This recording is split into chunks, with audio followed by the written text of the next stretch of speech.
Well, good afternoon, everybody, and welcome wherever you are listening throughout Australia and New Zealand to another broadcast of Success Breeds Success. And this is the series where I'm fortunate enough to be able to talk to some of our leading brokers in our industry about some of their journey, what's made them successful, some of the challenges they faced, and get a chance to get questions from you that I can pose directly to our resident broker for the day.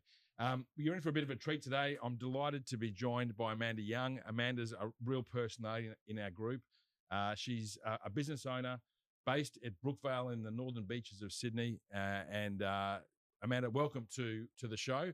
Thank you. And thanks very much for joining us. I said you're a big personality. You've got a lot of, you formed great relationships with our brokers right throughout New South Wales and beyond. But look, just to give people some context, the viewers context on a little bit about you and your business. Can you just take us through, tell us a bit about where it is today, and then we'll go back and work out how you got here. Yep. Thank you for having me. Yeah, no, Exciting. I think my business today is myself as the head broker and what my fairies, who I like to call them, they're my CSMs, who they all refer to me as the relationship keeper. So right. That's my job. That's my role in the business. And then I've got two amazing casual staff members. I've got one full time. The two casuals based in the office with me. The other full time person is actually based down in Wollongong, but so she's remote. But she comes up once a month and hangs out with us. And then I've got one offshore as well. So it'll be great to dive into that whole, how you manage remote staff and how you go into that. But we'll get into that journey. Yeah. And so you've been in loan market now for how long now? 4 years. Nearly 5 years. Yeah, 4 years. Yep. As a loan market business owner, but before then you had a career in finance. Take us through how you got into this industry and a little bit about that journey. Okay. How I got into the industry. Yeah. When I thought about working for a bank, which was the last thing on my mind, my closest friend at the time said to me, "Mans, they have really nice uniform." Right. So that's why I decided to join Westpac. Was that when you're, how old? Early 20s, like okay. 2023, I think right. I was in then. That's why I joined, because I thought, right. oh, that's a nice uniform. I could wear that every day. I like uniform. And then I basically just worked my way up through the ranks. So it was back when, you had to earn your stripes in banking to get somewhere. So I started as a teller and did that for a couple of years, then went on to being one of the people who opens up the accounts, so sat there and opened up the accounts. And then I learned a lot about a little bit about business banking in that stage. And then I was actually approached to be a branch manager. So I was a branch manager for a couple of different branches. And then I jumped over into business banking in just before GFC. Right. Well, GFC was a pretty amazing time for it. Well, no doubt you got some recollections, but let's keep going. Yep. And then we'll come back to the GFC. Yep. So then so that was business banking. Then I stayed in business banking for probably the rest of my career with Westpac, which kind of ended in 2015. Had my babies in that time and stuff like that. And then I jumped over to Rams, and I worked there until basically Royal Commission, to which then I saw that I wasn't going to be able to have the opportunity to broker and give my clients options. And because of where I specialize in self-employed, I needed options. And I was like, nah, this isn't going to work anymore. So then that's when I jumped. Yeah. Well, and it's a shame to see what's happened with Rams, obviously, in the last couple of years. Obviously, Westpac's decision to close Rams down. There's so many good operators in that business. Yeah. That obviously found that challenging times. But we'll go into that maybe a bit later, talking about some of the industry issues. But so in that journey, you've had a number of different experiences right the way through. Yes. We spoke a little bit, and I should remember. I forgot to at the beginning just to sort of just to advise all our viewers, if you've got a question, if you're looking at us through Zoom, put in the Q&A chat box, and I'll be looking at that and putting questions to Amanda. Or if you're listening to us through LinkedIn, if you want to put a question in the comments section, our team's going to lift that up and put it into the Q&A section here. So feel free to jump in. Okay, so you started your business then 4 years ago with us in the loan market. Yep. Was it a standing start? Or just tell us a bit about how that came about in moving over. I started smack bang in the middle of COVID. Right. So everything, we went, in our industry, we went from being face to face with everybody to straight online. And obviously a lot of, clients didn't know what to do. We didn't know what to do. And I was in my garage. Yeah. So, I remember. I'm sure a lot of brokers can really relate to that, with sort of getting some space, and you got family. I do. I have 2 children, and at the time they were both in primary school, so that was fun. Yeah, juggling that must have been a real challenge. There was no juggle, mate. It was hell. It was horrible. I remember one of the things that my children had to do was they said, Australian culture. I had no time to do Australian culture, so I sat them in front of the castle. That's what I did. That was their education. I said, there you go. Probably not a bad version. Well, the year 5 teacher at the time laughed and thought it was amazing. The kindergarten teacher, not so much, didn't love it as much. But yeah, it was what it was. So yeah, I was in the garage, and then when I realized, like, I'd never used a Zoom or a Teams or anything before, so I didn't even know they had backgrounds. And I was looking at my hubby going, they can't see my laundry. This is not okay.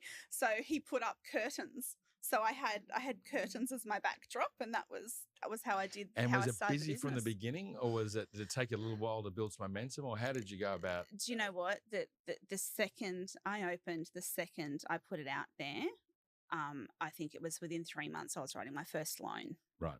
And then it didn't stop really from there. And that was quite hard to kind of keep up. Like, there were days where I was drowning, going, how am I supposed to do this whole homeschooling thing with the kids and do this? It just, it was It's tough. one of the real challenges, isn't it, with broking, is that your window for perfection is quite small.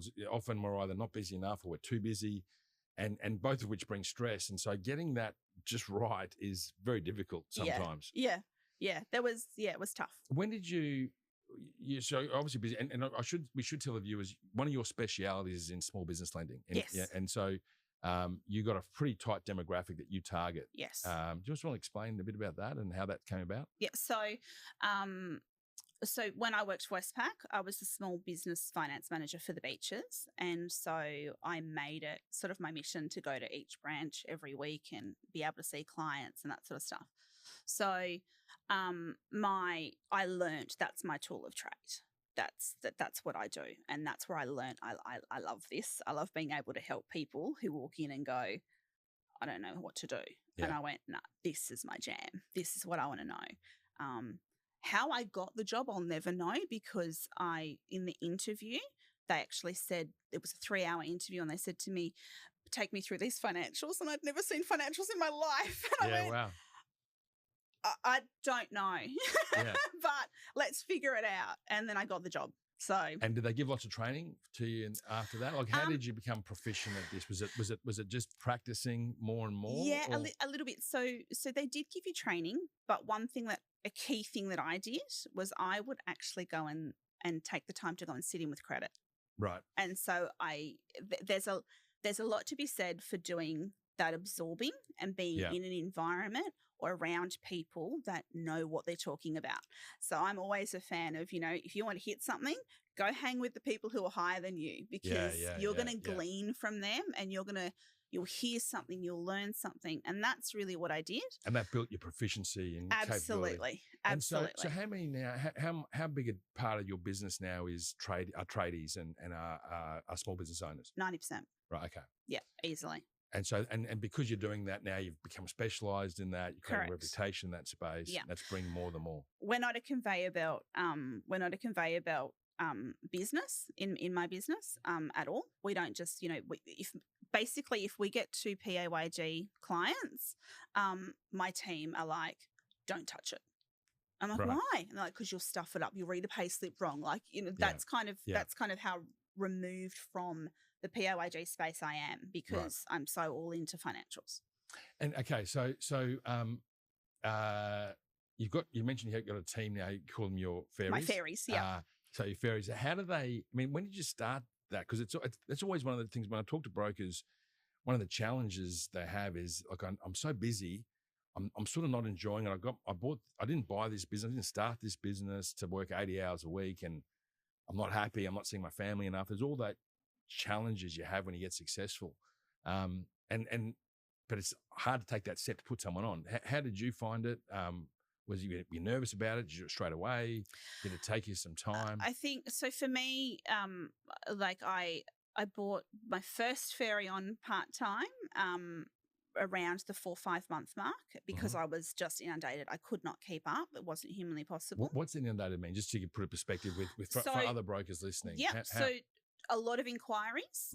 And how many roughly? Oh gosh, I don't know. Probably 10 or 12 in a week, maybe. Yeah, okay, yeah. So it was a lot. Yeah. And then when I was converting them, I realized I actually, I couldn't physically get the docs, do the loan, do the compliance, all that sort of stuff in a timely manner.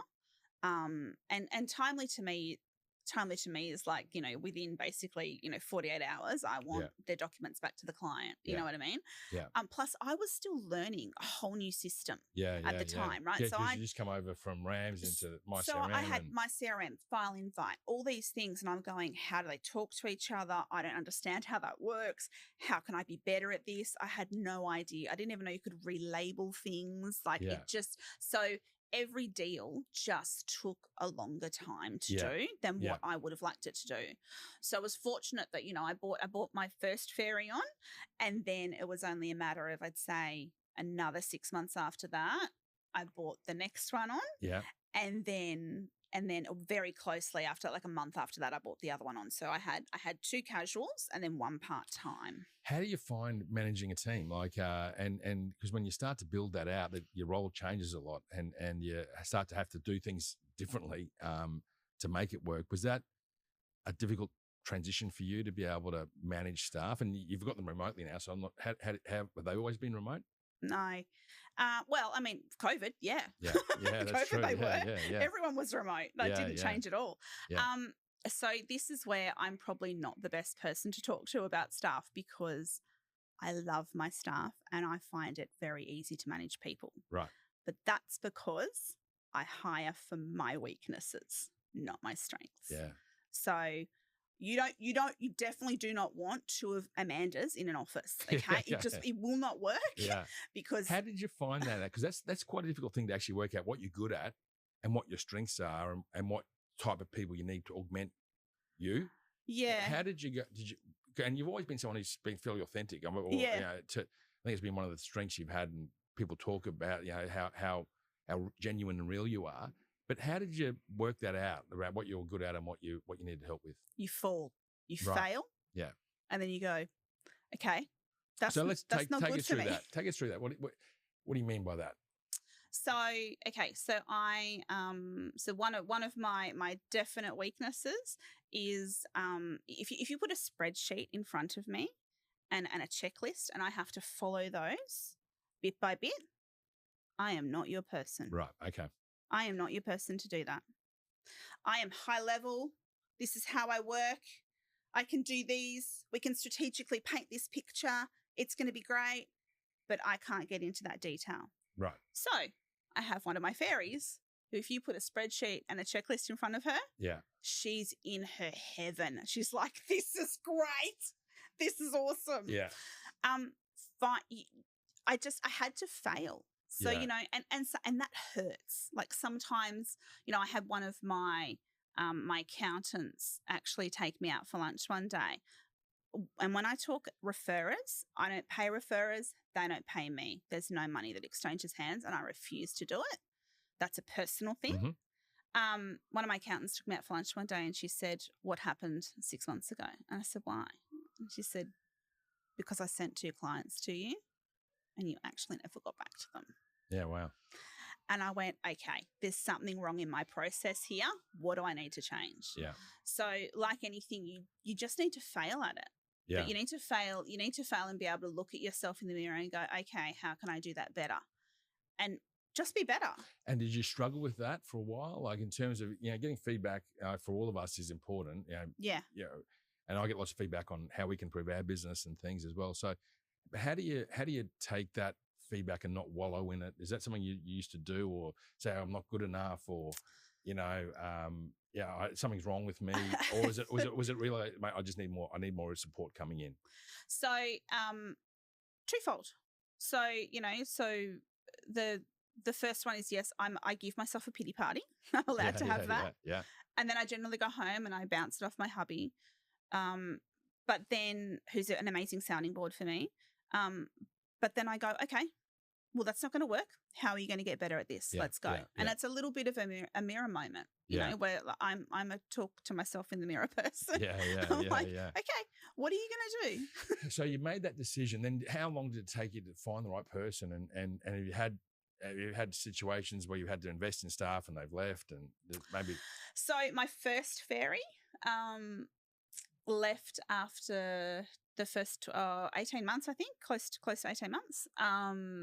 And that hurt, but she actually needed to go and do a different career path. Right. And so I understood that. And then I couldn't find a replacement for a long time. And so I just did the business on the two casuals and myself. Right. And that was hard. Yeah, I bet. Because the two casuals were really only about a 0.6 of an FTE, if you're lucky. So it was really just me and the two fairies. Yeah. And so that was tough. And tell me, how do you introduce your team to your fairies to your clients? How do you get them involved from the beginning, or do you get them involved from the beginning? Absolutely. How do they see you as a team? Because I know some brokers have a concern. Look, I'm the front person. I'm the star. I need to be delivering service to my client. I feel uncomfortable about outsourcing to someone else, and maybe they don't think I care about them enough or whatever. Yeah, How do you position that with your customers? Easily. In the first meeting that I have with them, I say, you know, I'm your strategic person. This is what we're going to do. This is how we do it. When it comes to getting your documents, my fairies are going to deal with that. I literally call them my fairies. On some of our Google reviews, they go, your fairies are amazing. You know, because to me, they flutter around in the background, get stuff done and bring it back to me. What I say to clients, they go, well, the fairies are going to look after you. They're going to relabel your docs. They're going to come back to you if something didn't upload correctly or whatever. Your loan application will not come back to me until you've got your documents done. We've got a question that's come through on the box. Can you talk about your hiring process is the question? Like, how did you go about finding your team? You mentioned you got some remote staff members. Maybe just take us through how that's worked for you, how you've done that. So people are going to hate me. One of the fairies, so one of my casual fairies was introduced to me from an old work colleague, who his wife is a physio. So and how did they know to introduce you to that person? Were you broadcasting? They knew that I was looking for somebody. You go and tell everyone, look, I'm looking for staff, like everyone? Everyone knows. Everyone in my network will know that I'm looking for somebody. Yeah. So that was how that one came to me. Mm-hmm. And she's not my forever person either. So she's actually a uni student. Yeah, okay. Who came to me and didn't know the difference between a credit card statement and a home loan statement and a savings statement. She'd never seen them before. And remember that when COVID was on, we used to call banks and be on the phone for an hour on hold. It was long, you know. So coming into a business where you don't know what things look like, and then you have to sit on the phone and you ask one question and then hang up and then I go, but what about this? And they go, getting the phone again. That's how you learn, right? Yeah. So that was the first one. So she sort of came to me that way, but she won't be with me forever. She's probably only got another year with me, and then that's it. The other one I worked with a very, very long time ago at Westpac, and we actually ran into each other with masks on outside Woolies. Yeah, wow. and she said, "What are you doing?" And I said, "I've just started my own business. I'm looking for someone." And she goes, "Hey, my kids are now back at school. They're all at school now. I'd like something where I can work, mum hours." I'm like, "Hello, that'll do." So that's how that one came along. The other remote one now, is based in Wollongong. She approached me because she liked my vibe. Yeah. That was that. And I think it's a great comment you make about using your networks to recruit, because a lot of recruitment, I think, is done from people who know how you work, and I think always being on for recruitment is a big thing, I think. And so using networks, I think, is a really effective way of finding that. And how many times did you have to interview to find the right people? Do you is it a lot of interview process, or is it more that you worked with the people you had and trained them up over time, or was it? That's exactly it. So Yeah. with the two casuals, it's just their roles have evolved based on their strengths and my weaknesses. Yeah. And so they've then honed in on what they can do. And then, and because I imagine with the uni student, it would have taken a fair bit of training on your part to get her to that to the point where she became as proficient as she is. Absolutely. That's probably in stuff you didn't really like by the sounds of it. Probably she had to really double down on box ticking and forms and checklists. Yeah. Or I may have delegated a little bit to the other fairy who knows what she's talking about more than I do. But yes. So the team gave that environment of learning and development. To me, learning and development can't come from one person. Yeah. I think, I say this nicely, but as a leader, you're only as strong as your weakest player. Yeah. So if you have someone in your business who's not up to scratch, well, you need to then go and make them up to scratch. And if you can't do it, you need to find someone on your team who can do it, and you need to take workload off them to allow them to do that. Yeah. Yeah. So that's for me. It's all about our team. How do you run your team? Do you have do you have team meetings every day? How do you talk through issues that can be improved? How much comes from them? How much is top down? Maybe just give us a bit of background on that. Mate, if you think that I do any more than pay the bills in my office and make sure that we have deals to do, that would be wrong. I don't. I always say I'm not in charge. I'm like, I'm not the person who's in charge here. I just pay the bills. And I've said that to my clients and they laugh at it because they're like, that's hilarious. I'm like, well, I know I do more. I'm sure I do more. I suppose a lot of your small business owners would resonate with that comment. Oh, absolutely. But your team needs to have their own ownership over things in the business. Yeah.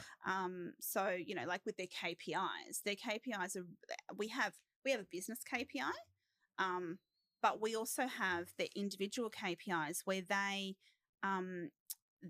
but it's role specific to them. Have they set them, or have you set the KPIs, or do you set them together? How do you do that? We've set them together. Yeah. So I've said, okay, well, if we need to achieve this as a business, and what do you say? What do you need to achieve as a business? We need to what we have as a settlement target for the year. Can you share that with us? Yeah. Yeah.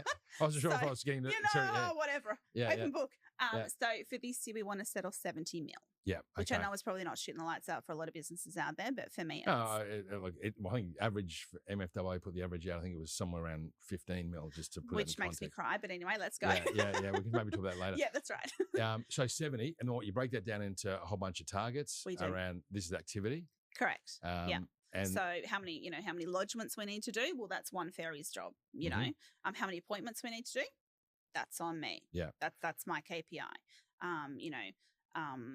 The smoothness of the settlement and Google reviews is another fairy's KPI. Yeah. So it all kind of works that way. And then if they achieve those targets and we achieve our target broken down into two parts, then they get a bonus based on their wage. Yeah. Okay. Cool. And so let's go to appointments, because you brought up that up. Prospecting, seeing more customers. Yeah. How do you think about that? How do you do it? And for example, what would happen if you're not getting enough of them, or what happens if you get too many of them at one particular point in time? Just maybe take us through those, how you think about that. Yeah. So game changing for me was Calendly. I love that thing. Do you want to explain Calendly just for those who may not be aware of it? Yeah. So Calendly's an application. It's a link you can put on your emails. Put it on my emails. I have the link in my phone. So when clients text me, I can say, "Hey, book me in via this link," and it goes straight to your diary. And you can actually, I suppose, you can take out time that you don't want to see people and time that you do want to see people. And so I'm a working mum, so my hours are between basically 9:30 and 2:30. Because I can't guarantee you I'm going to be available after that time. Yeah. And if I can't guarantee that, I'm not putting in my diary. Yeah. So all my appointments are in that short span. 95% of my appointments are actually online. Yeah. And that's mainly because the majority of my clients are self-employed. Yeah. They don't want to travel to get somewhere. They don't have to, look, if someone walked into my office in a suit, seriously, that'd be a problem. Yeah. I'd be like, wrong office. Yeah, mate. yeah, right. But it allows them to just book in whenever suits them. Yep. And then I do finish it and I sort of say, look, I do have an after hours appointment available once a week. And I have that booked out, but I don't offer it on there. Okay. So if they can't find a space, then I've always got that space there, because I do have teachers and stuff like that as well, and that's hard to. They can't really see you between 9 and 3. That's not going to work. Yeah, yeah. So we might. I don't know if the team can put in the Calendly address just for those who are looking at it. Maybe pop that in there, or just the name, so that those who want it can get it. So, but it's a diary management tool where clients can book into your diary, book their appointments. You're better with words than I am. No, just want to make sure that we've got that. It's a diary management tool. But it is. So you then control how when people come in. Yes. Yeah, and so what happens when the Calendly's not doing it, when it's not filling up enough? How do you panic? Do you is appointments of the week are down? Do you think what's happened, or do you go out and do a bunch more prospecting, or tell us what you do? Yeah. Make a call to some maybe current clients. Yeah. But I actually have. And why do you do that? Out of interest, why current clients? Is that for new clients? Oh, that's how my business is growing. Yeah. I don't market myself at all. I'm organically growing is the best way to put it. What do you say on that phone call to current clients if you're not busy? Well, I just check in, make sure they're okay. Yeah. And what happens after that? Well, then they usually say to me, "Oh, hey, I've spoken to a couple of people." I go, "Yeah, good. Keep doing that." Yeah. I don't actually ask them for an appointment. Yeah. Because like attracts like, right? Yeah, so if you've got a client who's self-employed, the chances are their mates are probably self-employed. Yeah. So if they're having a great experience, they're talking to their other mates who have had a great experience. Yeah. So I've never really had that. And I know when people are starting out, people tend to say, "Oh, I went to all my family and friends." I've never gone to my family and friends.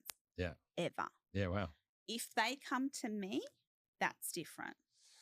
So there is a question that's come through, and I know this was a while ago, and when you first started, and let's say first started at Loan Market, maybe but welcome if you want to talk about Rams as well. How did you first get the word out when you first started? How did you start saying, "Here I am, come and talk to me"? Yeah. How did you do that? There was, oh God, you testing my memory. Yeah, no, sorry. There was like an email template that I sent out. I did a play on words. Right. Because I'd left Rams and there was like maybe a month when I was basically down, I did "Where the bloody hell's Amanda?" Right. And so I played on the whole. That was also the Australian tourism thing. Yeah, that's right. That's right. Yeah. So I did that. Yeah. Which is as creative as I get, I just like to say. Yeah. Okay. I think you're quite creative, actually. Some of those other things you're talking about, I think, are quite pretty clever. Yeah, I can't draw a picture to save my life, but other stuff I'm okay. So I did that, and I sent like emails out and did it on the socials. To who? To people that I just knew. Right. Anybody. Okay. Right. Anybody that I knew. LinkedIn? Knew that I was starting. Yes, LinkedIn I did. And social, and Facebook. Facebook. Are you a Facebook person outside of work? I'm a Facebook person outside of work. Yeah. I'm not a LinkedIn person outside of work, which is probably really bad because I think they're doing it on LinkedIn. Yeah. I'm sure that's fine. Don't hate me. Yeah. So that was it. Okay. And funnily enough, I actually had a couple of people contact me going, "Great. I've followed your career since you were in Westpac." Yeah, wow. And I was like, okay. Yeah. A little creepy. Yeah. Okay. Yeah. And then again, organically grew from there. Yeah. So slower start at the beginning, but you got busy pretty quickly. I did. So looking back, if I knew the systems and stuff, it wouldn't be any busier than I am today. So let's change that question a little bit and say, what advice do you give to someone now who's saying, "Listen, I'm getting started." Yeah. What advice would you give to somebody knowing what you know today? And obviously there's different sort of demographics people specialize in and stuff. But let's say they're starting in mortgage broking, not necessarily an SME specialist. just say general mortgage broking, what would you advise people to do? To get clients? To get started, to get the word out, to get going. I know it's a big question putting you on the spot there, but wondering if there's anything you sort of would be some wisdom you can give some of the listeners who may be in that position today. Yeah. So if you're starting out, I would say you've just got to work hard. Yeah. And work hard to know your craft, to really understand what your specialty is going to be, and know it. And then just get out there and speak yourself. You got to back yourself. Yeah. You've really got to back yourself and be okay with failing. It's hard to do. It's hard to, it's a lot of work that goes into being a broker. A lot of people my goodness. A lot of people don't see that work. Do you want to just, you say put a lot of work in, how do you, there's marketing, you got to build your brand, got to get out and start talking to people, you got to get your product knowledge right. You then start seeing clients, so you got to be seeing clients and prospecting at the same time. So there's no one who's successful who hasn't worked bloody hard to get there in our industry. I don't believe so. And we're seeing it recently. A lot of people going through CSM ranks to become a broker in time. Do you see that as part of your career progression of your team? Like start off in administration and over time become a broker. How do you feel about that model? If they want to, I would be very supportive of that. Yeah. I just have fairies who don't. Yeah. They're happy to sit behind the scenes and do their thing and let me do my thing. Yeah. So, but yeah, absolutely. I'm mentoring somebody at the moment, which is really great to see, to see them, learn things and they understand that, okay, yeah, so something's not as simple as just this. And I'm like, no, you got to go and, smash out a whole bunch of pricing for this client and get and they said, oh, could I go to all these different banks? And I'm like, no, because that's not going to work for that client. So you're going to need this. So it's important to have your knowledge base, right? But you're not going to learn that if you're sitting in your office. So it's about getting out to like the PD days. It's about, going and talking. I mean, I can't be bothered doing coffee with BDMs every 5 seconds. I really can't be bothered. Because if I need you, I'll call you. Yeah. But it takes a while to get known in that space too. Like, being worth it for a BDM to come and see you. 1,000%. Absolutely. Yeah. But at the same time, I'm always like, I respect BDM's time. Yeah. So I'm not going to call them and say, hey, will you do this? I think that's one of the reasons behind the growth in broker businesses. And if I look at some of the things in the last sort of 4 or 5 years, one of the changes I think's happened is that we've seen practices develop, teams, leaders with staff like yourself. Yeah. That was the exception to the rule 5 years ago. I think everyone was maybe it was a single person, maybe with one support staff, maybe, but we're seeing now bigger teams growing. And I think a big part of that is it's getting harder to start without an infrastructure around you and a support mechanism, leadership, education, prospecting. Absolutely. And also you've just got to make sure that you've got the right people behind you. Yeah. But you've got to have your knowledge base. Yeah. Definitely. So let's go a bit more into broking. So you spoke before. It's awesome. You got a supportive husband who you mentioned before. So he does all right, that one. Big call out to him. That's a good good replay. But you've also got some good communities inside our group, at least. Someone's saying you're doing well on the show, no doubt. How do you think about how important are communities? How important is your peer group? And tell us a little bit about because it is a lonely business, isn't it? This business, it can be very isolating. You're working long hours, and I'm sure whilst you said you're working 9:30 to 2:30, I'm not sure there's a lot of stuff that happens outside of that time and things. But what do you think about how important is community and how do brokers not be lonely?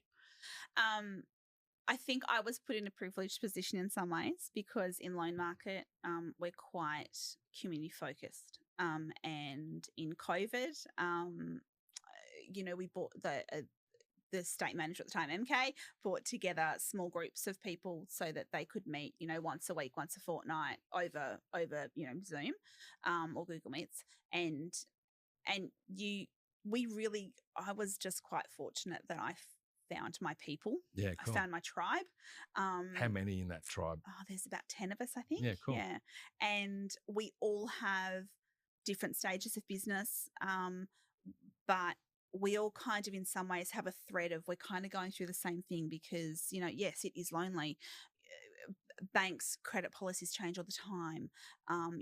Their appetite, so credit risk appetite is something that you're never going to know until you speak to your BDMs and you get stuff knocked back or whatever. That's not something you can control. That's a bank thing. So having this tribe of people who you can speak to and go, hey, have you guys found this? Am I going nuts? And it's just the best. Yeah. And we keep each other accountable. We keep each other accountable for our goals and what we want to achieve. We are each other's biggest fans. Yeah. And I just love them. So when you have a crap day, they're the people you pick up the phone to, or you jump on and say, mate, I had a bad day. Mate, I've jumped on. I remember one particular deal that hurt my heart. Was very recent, was where I had spent 2-3 months working with this client. They wanted to buy a business. We needed to sort of, get projections. So I went to the accountant, worked out what they needed to do, how they needed to do it, basically gave my IP away. And they called me and said, our accountant said he can do it through our broker quicker. We're going to go to him. Yeah, it's a bad day. Those guys copped the brunt of me being really cranky because I got off that phone call, jumped onto that chat with them, and they're like, "Hey, mans," and I'm like, "Oh my freaking goodness!" And I lost it, and I'm sure every broker listening to this has had that experience. It hurts your heart, but you know what? They were my people. So I'll tell you what my hubby and kids did, but they were my people that got the forefront of it. And they were like, okay, do you know what, Mance? You actually didn't want to borrow that client anyway because they're not your person. Yeah. And they calmed me down. And then, my backup to that was that night I got home and my kids were waiting at where I parked the car with my hoodie and my slippers. And I walked inside and my husband had a cup of tea and Cool Runnings on the TV ready to go and some cookies, and went just sit. Well, you're probably making other people jealous just by seeing that. So doesn't happen every day, people. So you have that group. It's more from being a virtual group now. You meet. Oh, we do. So we probably try and do a nice lunch every year together. Yeah. And then we actually go away for a retreat once a year as well. Yeah. And that's where we unpack our businesses and talk about what, really, what the goals are, what we want to achieve, how we're going to achieve it. And then we challenge each other. Yeah. One of us was poor Lise, I'll call her out, but Lise got ripped a new one a couple of them ago where it was to do with, cybersecurity and stuff like that. And we were like, what are you doing? And she's like, oh my gosh, okay, calm down everybody. And then of course at this one, she was like, okay, fixed it all. It's all good. Yeah. We were like, yeah, good. Yeah. And that wasn't her fault, but that's the kind of community that we have. We call each other out on stuff and we go, hey, I think you need to think about it differently. I think it's important, not just for the specific deal as you mentioned, which you need that just mental health thing, but also for thinking about your future and where you're going. And you were part of the Elevate program recently, which is slightly different to that. Something that's different cohort. Yep. MK is probably a similar piece to the similar connection to both of those, but. You want to tell us about your experience in Elevate? It's over 6 months. You were the first group through. Yeah. So we were the guinea pigs. But that was okay. So when I was invited to do Elevate, I actually really questioned it because I was like, I want to do it, but actually we should probably say what Elevate is just for people who don't know. Over to you. Okay. All right. So Elevate is a coaching program designed to get businesses together and go through on a 6-month. Program, a monthly sort of rhythm with some sessions face to face and some stuff remote, coaching remotely, and really a 6-month sort of journey, I suppose, and really looking at taking it from premier to platinum. So that sort of 30 mil to 100 mil sort of journey is sort of really where with that's the sort of sweet spot, I think, in that space. Yeah, that's how you lived it. So So when I chose to do it, I sat down with my hubby and I said I have to commit to this. Like it's going to be once a month in the city because we are a family who have children and we need to work out the drop offs and pickups and stuff like that. So he was like, right, that's fine. We can work around that. And then I went to my staff. And I said to them, okay, if I'm out of the business, is that going to be okay for you guys? And they all basically smacked me over the head and said, don't be stupid, get out the door. Yeah. We don't need you, thanks. Fine, thank you. So then along the journey, like I'm not going to lie, it was hard. I was in the corner in the fetal position most weeks, rocking backwards and forwards because I had to do spreadsheets. I had to get details. Yeah. I had to really unpack my business numbers. Got to be honest, had never really done that before. So I just didn't. It was just a really tough course. Yeah. However, it's cracker. Yeah. Like it's an amazing course. It helped me be a better business owner. Yeah. It helped me look at my business and go, okay, how sustainable is this? How much do I want to grow? What does that look like? And how many people do I need to actually do that? And what type of people do I need to do that? And do you feel like you've got a plan that is for you, your business, and also without sacrificing what's important to you and in your life and your family? Like, do you feel as though that's a bit of a roadmap for you now going forwards? Yeah. I'm much more clearer on what I need to achieve and how I'm kind of going to do that. Yeah. And there's some other pieces I need to kind of put in there. There's definitely no business is ever going to be perfect. You're still going to have puzzle pieces that are missing. Yeah. But there's definitely a better roadmap ahead. And it's nice now to come together. We're so similar to my broker crew. I've now got an Elevate crew, and we still keep each other accountable. So even though the Elevate, I suppose, time has, the monthly meetings and stuff has really has stopped, the face-to-face stuff, we still meet online and we still keep each other accountable, and MK still bashes us, which you've really got to work on that. Yeah, no, I've been trying to coach him as well. Seriously. But I love him. But we just, it's great because it just keeps you focused and it's a safe space.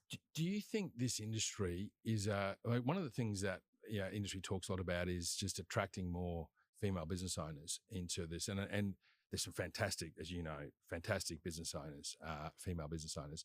How do we do that better as an industry, do you think? And do people know that you can have because it can be quite off-putting, that amount of work to start with, that you can have don't have to sacrifice your family life to be successful? Do you think that's a message that resonates with people, or do you think it's we're so busy, we're always focused on stuff, we're just doing more and more and more and more? And I think you're a great case study that you can have both. But there's probably some times that's been challenged, I suppose. You can. I like to say you can have it all, but you can't have it all at once. Yeah, right. Okay. So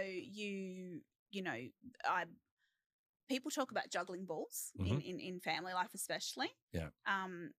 And I kind of go, actually, but it's what the balls are made of. Yeah. So sometimes, some days the balls are going to be made of glass and you need to catch those. And some days they're going to be made of plastic and they can bounce for tomorrow. That's a great analogy. I've never heard that before. I know. I love it, Is right? It's like my favorite. Is that one of yours, or did you hear it from someone else? Do you know what? My cousin's wife sent it to me on Facebook because she was feeling really overwhelmed. And I went, I'm just going to steal that. Yeah, that's a great I really, one. really like it. And those balls change, right? So some days family is just going to have to, it has to come first, right? Yeah. And I know that people would like to say, your family's always first. Don't get me wrong. They're always, if something's happening, I'm going to drop and go. Yeah. I don't care. But there are days where I've got a settlement that needs to happen. Yeah. So one of the sayings in with my family is I say, we work right up to Christmas Eve in my office. And my children are used to Christmas Eve dinner being Macca's. Yeah. And generally it's me on the phone going, grab me a McChicken. Okay, so you can exchange on that property. Go. You know what I mean? Yeah. So, but we know that. Yeah. I think it's not about, it's just about choosing which Yeah. balls need to be held and need to be kept up, and the other ones can drop and wait till tomorrow. So let's do a couple of quick things before you got to wrap up because I know time's ticking away. The key things you want to focus on this next 12 months. Can you share that, maybe some things that top of mind for you in a business sense that you're saying, okay, what are the things that you really want to get better at as a leader this year, as a business owner, as a broker? Oh, okay. I think as a business leader is just letting my team do their thing. Yeah. And I don't probably need to be there at every single morning meeting. Yeah, yeah. I think they can actually do it themselves. In fact, I know they can. Yeah. Because I've been late before. I went and did my daughter's Father's Day stand, and I said, "I'm so sorry, I'm not there." And they said, "Yeah, we've done the meeting. Goodbye." Yeah. And hung up on me. Yeah. I was like, rude. Yeah. Okay, then. Well, it's a great sign that you've built a team that's capable, that when they do that, I think it's a great credit. When that happens, you're getting some stuff right. They know the drill. They know how to get stuff done. So we're a really customer-centric business. So, if it's not right for the customer, forget it. Like, we're not doing it. So they all know that. That's our culture. So that's one for me. And then obviously, hitting my milestone would be really good if I can get there, if I can get to, what is it? Premier Elite. Yeah. Elite. If I can get to Elite, that would be amazing. Or pretty darn close. Yeah, but I really want to smash that so that I can go, okay, we've got this, and just stay at that level. And is that going to be about more clients? Do you think? Is that what the focus? Yeah. Okay. So let's take it one step. Then industry issues, like just looking, as one of the industry sort of affecting all of us. And is there anything? There's been a lot of talk about digital, a lot of talk about technology. Like, how do you think about that in your business? Do you think that, look, it's as long as I look after my client, all that stuff is going to happen? Do you think, do you spend much time worrying about industry stuff, or do you say, look, so my hubby's in IT, right? That doesn't mean I have an IT specialist at my handle, but I kind of do. He always says to me, "Never be the first cab off the rank." Yeah. I'm like, got it. Yeah. Roger that. Yeah. So it's you want to wait. Calendly. I wasn't the first cab off the rank, right? Yeah, no. You just don't do that stuff, right? Yeah. Okay. So I think I've in loan market, we've got smart data. I've turned it on. I've turned it off. I've turned it on. There's some clients it works for, others it just doesn't. Yeah. Particularly your demographic, self-employed is that was a nightmare. Yeah. So I'm very picky and choosy on what I do and how I do it. Yeah. I don't really worry too much about major industry stuff because I can't control it. Yeah. Can't control it. Yeah. Yes, there's obviously going to be an on-flow effect, but I just need to just stay abreast of it. But it does get my time. Yeah. My time is focused on my clients. Yeah. And on my business. That's where my time is focused. Yeah, that's an awesome way to finish off. I'm just looking to see, we're about to wrap up. If there's any other questions coming through, please shoot them through either in the if you're on LinkedIn, put in the comments section. If you're on Zoom, put us through on the Q&A box, and we'll try and get those questions answered. Just as a close, one of the things that can be daunting for a broker listening to someone like yourself is saying, well, she's doing so well, she seems like she's got everything together. It wasn't always the way through a journey. Can you maybe share some of the challenges maybe things you look back on and think this was really tough? Like you mentioned that client who you wasted that time, we spent all that time on, who ended up sort of getting put to another broker by the accountant, and that's obviously you don't want to deal with that accountant much anymore. But anyway, put that to one side. What are some of the and I think this industry has shown resilience. I think really over the years, through all the trials and tribulations, people will talk about, brokers have just kept bouncing and there's a lot of rubber balls in this industry talking about like bouncing back. Yeah. And broker shares now are well published at, in the 75% range. Yep. So it's growing as an industry. Just maybe some challenges that might sort of highlight to those listening that it isn't always easy, and sometimes you got to muscle up and get through some pain. Yeah, absolutely. So there's lots of times where, so the one thing I will say is I need you to keep in mind that people bank with people. they don't bank with banks. Yeah. It's So a great, that's a good context. I used to say that when I worked in the bank. Yeah. Because people make connections with people. You can do that online, you can do that face to face, but it's that person that will make a difference, and that person becomes that trusted person. And so then it'll become a situation of wherever you go, I'll follow. Yeah. You know, so keep that as your overarching, you know, because at the moment the banks are playing hard. They're playing hardball. Yeah. I've got clients. One of my fairies got a phone call from her bank saying, "Hey, just want to see if you want me to rewrite the loan internally."